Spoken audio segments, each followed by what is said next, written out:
सभी को जय श्री श्याम। श्याम बाबा की कृपा, एक नई उम्मीद की कहानी। राजस्थान के एक छोटे से गांव में अमन नाम का एक साधारण लड़का रहता था। उसका परिवार गरीब था, पिता बीमार थे और घर की जिम्मेदारी अमन पर थी। अमन दिन में खेतों में काम करता, रात में पढ़ाई करता, लेकिन मेहनत के बावजूद किस्मत उसका साथ नहीं दे रही थी। कभी फसल खराब हो जाती तो कभी नौकरी का मौका हाथ से निकल जाता।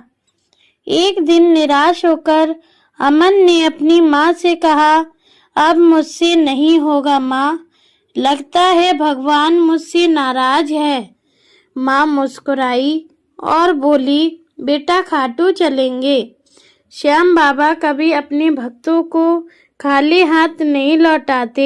अगले ही दिन दोनों खाटू श्याम जी के मंदिर पहुँचे।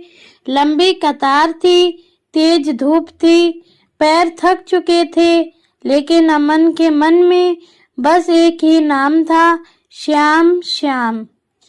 दर्शन के समय अमन की आंखों से आंसू बह निकले।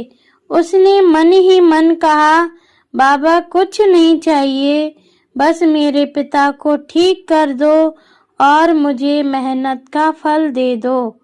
कुछ ही दिनों बाद पिता की तबीयत धीरे धीरे सुधरने लगी। उसी समय अमन को एक अच्छी कंपनी से नौकरी का फोन आया। जिस जगह वह कई बार रिजेक्ट हुआ था, वहीं से सिलेक्शन हो गया।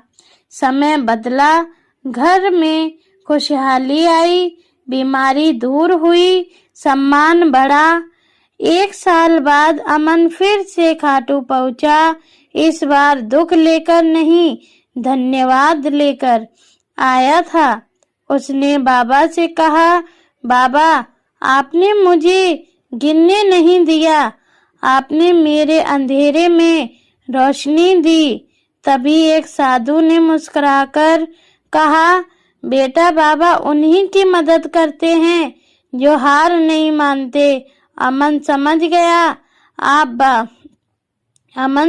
गया कृपा बाबा की थी, लेकिन रास्ता उसकी मेहनत ने बनाया था। और तभी से वह हर किसी से कहता, अगर मन सच्चा हो और भरोसा श्याम पर हो तो सोई हुई किस्मत भी एक दिन जरूर जागती है।